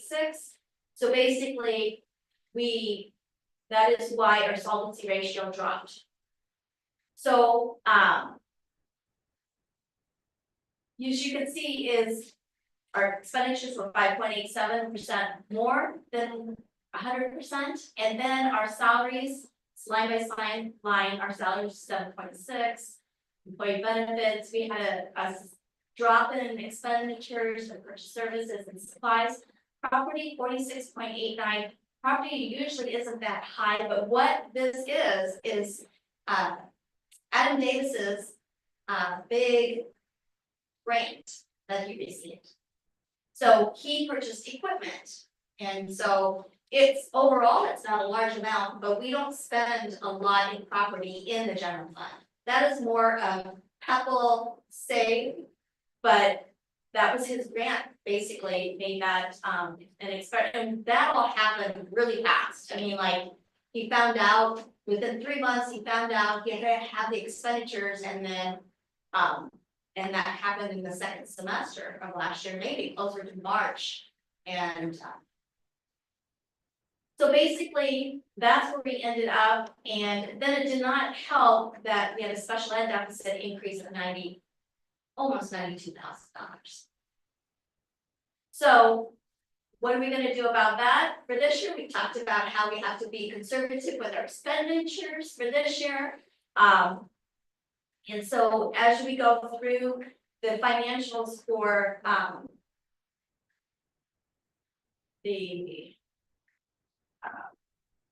bring this up.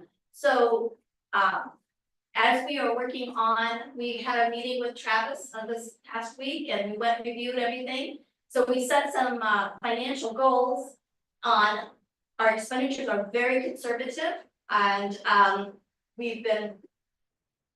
we're at 1 overall spending, we're at 1 for this June 30th. We're hoping our expenditures and budgeted our line item expenditures to be 101.6%.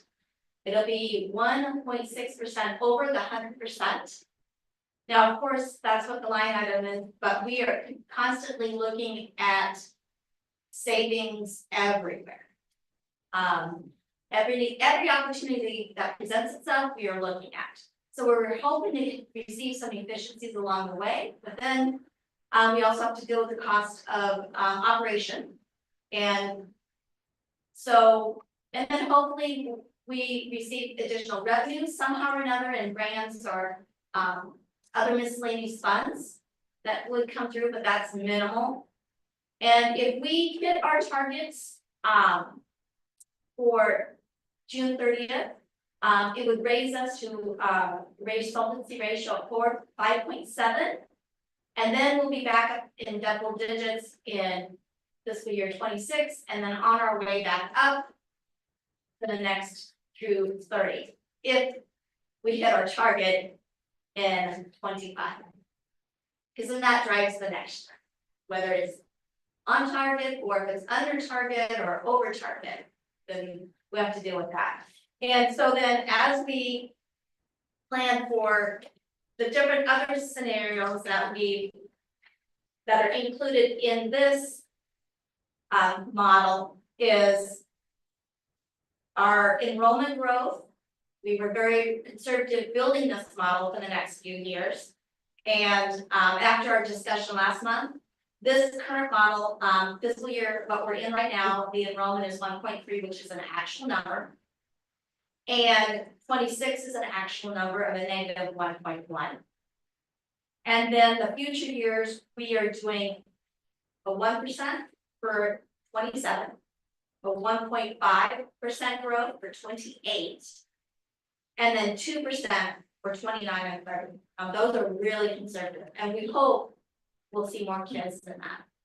But we felt that we couldn't build a model with an influx of revenues that leads to influx of ed expenditures if we really don't know for sure if that's gonna happen. That would not set us up well for reporting to our for like S&P for our ongoing bonds, our ratings. We have to basically stand behind what our projections, what we think our projections are. So we have to be realistic when we do these projections, so we can actually talk about what's happening. And we haven't seen growth, so we can't really talk about growth because it hasn't transpired. So we feel like this is a very conservative model. But Christy, do you want to add any more to that? No, I think you make the great points about, we have really worked hard to put the model in what I would call a conservative mode, to try to plan the very best that we can. We're trying to make decisions, or we are making decisions. Right now, when everything we do, is it a need or a want? And looking at that and making the decisions, but the challenge overall, as you know, is school finance, 90% of your budget is in personnel typically, around that area. And so you have to look at that as well. So we'll continue to have conversations around that as well, and really not from any other standpoint other than just saying, is this position a need or a want? And not, nothing to make anyone nervous. It's just, where are we and how is this working and is it the right thing and what does that look like? And Gail has done a great job working with Travis to take a look at that projection model and putting all those pieces in place. And we all know with enrollment, we keep saying the kids are coming, we see the buildings going up and they didn't necessarily come this year, but there's more buildings coming, so we believe they're coming and we'll take them when they come and we'll be ready for them, and that will help our model. I really value the fact that we have it at a conservative level based on that enrollment piece to see what it looks like, and when more kids come, and great.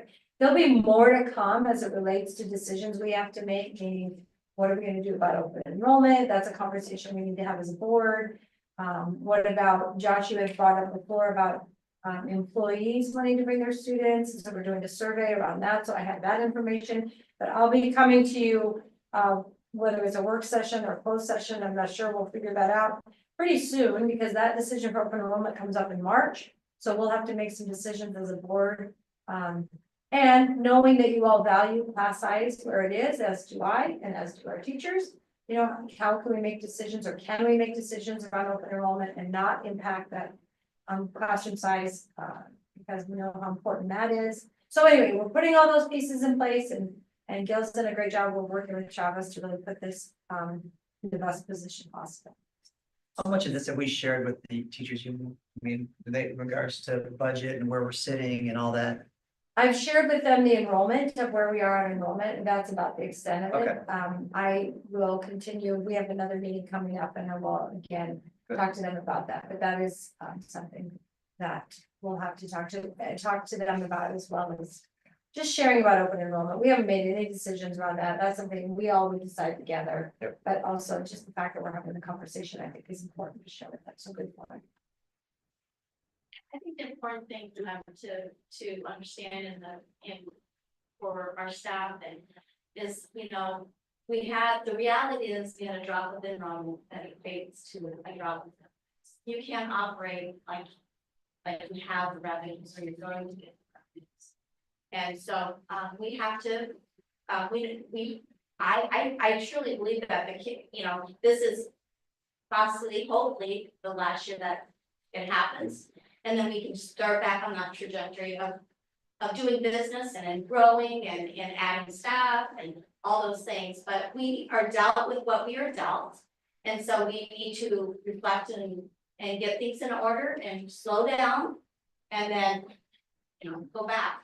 So until we see the kids and have that direction, but hey, well, and the other piece to that, and you'll hear me say this many times over, is that so also when you're talking about increase of costs, like everywhere and everything, supplies, or when we receive a letter from the electric that's going up 30% next year. And then when you tie that back to what's the SSA that comes from the state is 2.5%, you can see that that doesn't equate, and that has to come from somewhere. We still have to pay, we have to keep the lights on, but we get 2.5%.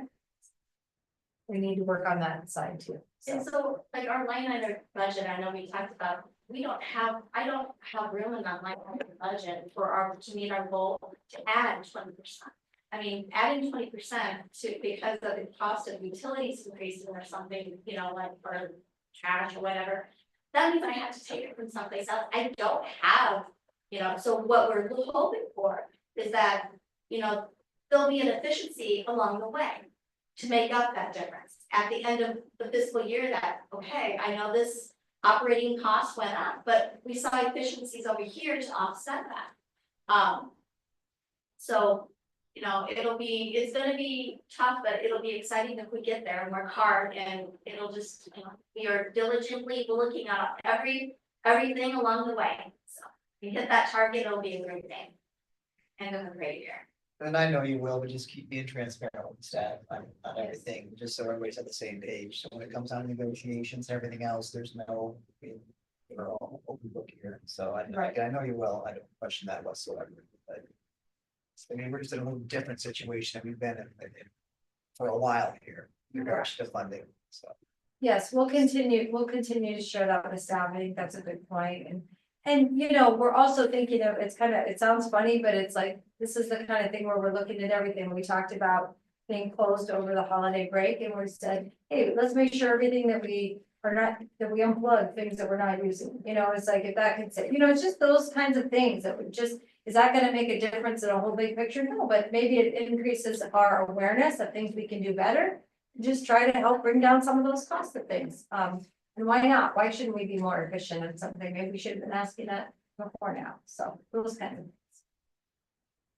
And the other thing I wanted to do, I just finished my IFRS review weeks ago, I think it was. And it went very well, and that happens every 3 years, and this was the 2023, so it's about a couple of years ago. So when you've been in the business long enough, you practice one thing, and then all of a sudden you find out, oh, when did that change? Somewhere along the line. So just so you're aware that if we have employees that are officiating a game, a football game or something, we have to pay them through payroll. And then athletics reimburses us. So it has to go through payroll, or wages becomes a wage. And that, for an official, is IFRS exempt. They do not get IFRS on, does everybody understand IFRS? Okay. That is a wage exemption for if you're officiating. We do have several employees that officiate. But also, we have several staff members that supervise athletic events. And Ian will pay them to supervise, whether it's a big night and they're running low, and he'll say, hey, we get this person a $50 stipend because they did this. So I treated that like the officiating, where okay, it's IFRS exempt. Well, lo and behold, it's not. I don't know when that changed, but so I have to go back and make some adjustments and pay IFRS and then run that through payroll for them. So making those adjustments and going forward will make that change, but that was it. That was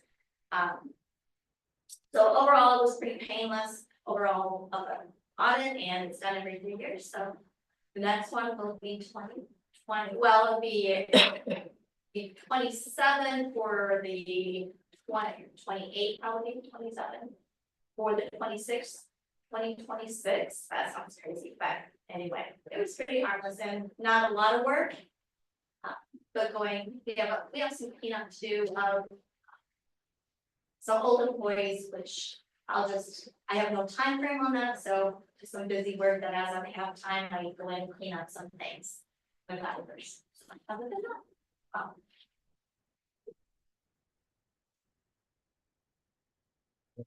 thank you. The Consent agenda, anything on there need to be pulled or discussed? So when are we gonna talk about open enrollment? January. That'll be in that 27. Looking at that, grade level 5 is the outlier. We don't have to get into that now, but, okay, sounds good. Well, and so I started a conversation, just so you know, with the principals last week. But really we need to dig a little deeper because the challenge is that when I bring that forward to you is the challenge is that we can talk about that buffer, which we had talked about before. But when we're already over, for example, in one grade level by 14, even if we change the buffer, it's not going to change open enrollment. So it really comes down to just a few grade levels it could impact. And there's other things. What else? The question really might be around open enrollment, but it might also be around what are some other things we could do? For example, maybe we want to spend a little bit of time discussing, we haven't advertised for kindergarten in a long time. And so maybe there's an urban myth out there that Gilbert's closed, don't try, and maybe we need to say, hey, come on over in kindergarten, things like that, that we could offset. Instead of maybe we don't make any changes to open enrollment, we decide we want to do something like that, or, maybe we wait and see some, we were in meetings about buildings that are taking place, maybe we're gonna wait and see what comes there. So it is, I think it's about increasing enrollment, maybe is the conversation, and open enrollment is a part of that. And then what other things can we do? But I think January would be a good time for that. Christian, do you envision coming to that meeting with like some options or suggestions, or more coming to just for open discussion? I think it's both. I think what I'd like to do is, put together a proposal about. And I've been thinking about it, looking at it as the open enrollment matrix, which we hold very strong to. But maybe there's a little bit of wiggle room there. Maybe there's not. I mean, that's the conversation of like, here's one option, here's another option, and maybe it becomes. Maybe it's a to say, here's 4 different options just for enrollment. And so what do you think as a board, as a direction we want to go to? And knowing some things that are unknowns, if we're having houses built in the community, and now those kids are gonna come through the door, maybe they will. I mean, that's kind of, and then where does vouchers play in that, or ESAs as they're called, we don't know what that looks like as well. So just having those conversations, but I think maybe you have an idea that we haven't discussed, and we need to be able to have that talk too, and say, what about that? And I will tell you, just kind of adding to that, is one of the things they shared at the Heartland superintendent meeting was a legislative priority being all-day preschool and funding for that. And so what does that mean for us? I don't know yet, we'll have to see what that, but that's something we need, again, have that conversation. Did that answer that?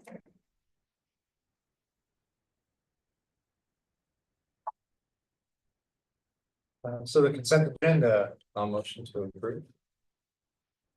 Second. all in favor? Aye. All opposed?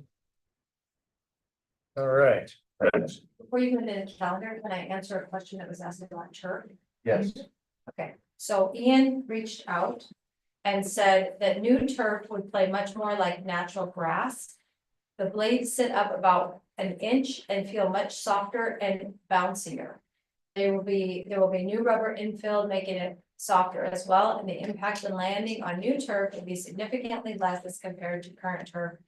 And students will be able to get a better grip when making cuts. There's also a flyer that he sent, so I will have Gail forward the flyer. All of you want to read more about there's all kinds of technicalities related to grass blades and how they're made. Love to see the flyer. Yeah, So I knew I'll there's been send you the a flyer. bunch of technology in that, so I was curious, and yeah, that's great. So he did share that information. I'll pass it to all. I'll send it to all of you. So Thanks, Ian. it's good. Is he actually watching, or did you email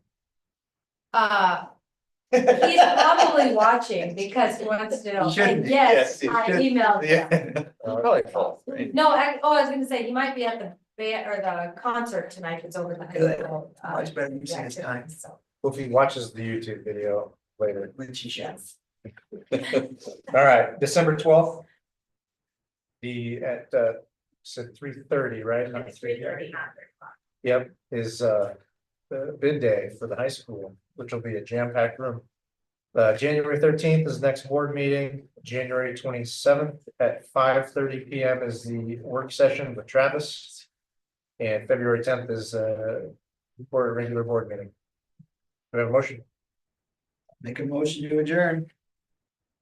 Second. All in favor? Aye. Aye. All opposed? All right.